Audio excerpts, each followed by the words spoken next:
Members of the Senate and members of the House of Representatives, I will now read the proclamation convening this joint sitting. Almighty God, we humbly beseech thee to vouchsafe thy special blessing upon this Parliament, and that thou wouldst be pleased to direct and prosper the work of thy servants to the advancement of thy glory and of the true will. The Honourable Prime Minister, Mr. E.G. Whitlock. Mr. Chairman, I support the motion. This is an historic, an unprecedented, a sobering occasion. We are witnessing for the first time a joint sitting of the House of Representatives and the Senate of Australia. It is the first time that the members of both houses have sat together as a single legislative body. It is the first time that the proceedings of Parliament of either House have been televised to the nation. I welcome the opportunity thus provided for the Australian people to see the workings of their Parliament at close hand, to consider the bills now before us, and to reflect on the reasons why this extraordinary joint sitting of Parliament has come about. For, momentous as the sitting is, the reasons for it are not a matter for pride. It has come about because of the repeated refusal of the Senate to pass legislation which has been approved by the House of Representatives, the People's House, the House where alone governments are made and unmade.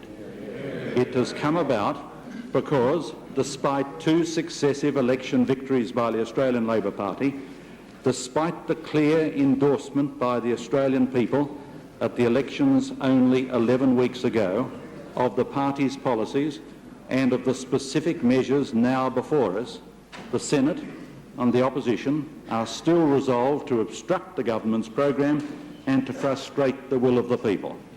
I commend this bill to honourable senators and members.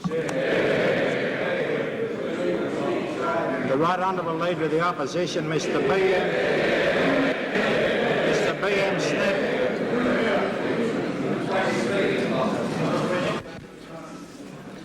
Mr. Chairman, this is indeed an historical occasion. So many people have described it as such that one's convinced it must be. In fact, it's never happened for 72 years, although there are many people in the community who are wishing that the necessary precondition, that's a double dissolution, would occur much more quickly.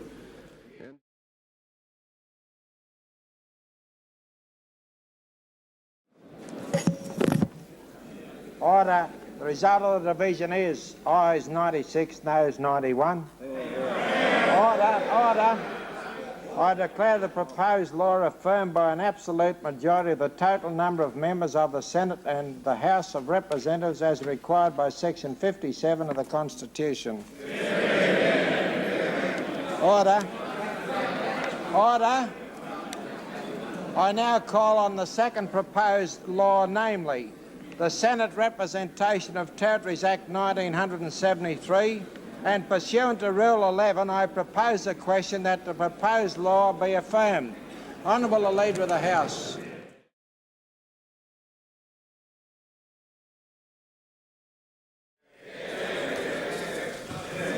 Honourable Member for Henty, Mrs. Child.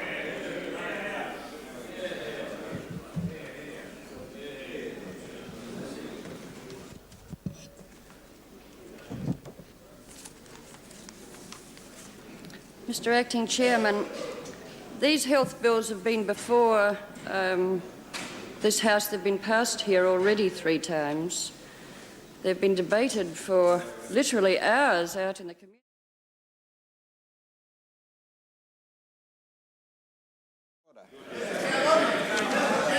Understanding Rule 14, I move dissent from your ruling. Order. There's a motion of dissent. More engineers in the world, we can buy the expertise we like. We don't have to pay for it. Mr. Chairman, I seek leave to continue my remarks. The sitting is suspended until 8 p.m. Order. Not it. Order. Before declaring the joint sitting closed, I wish to thank members of the Senate and members of the House of Representatives for their cooperation in the orderly conduct of the business of this historic meeting of both houses of the Parliament. I wish also to record appreciation of the contribution made towards the smooth working of the meetings of the party leaders by the party leaders and the parliamentary officers in both houses.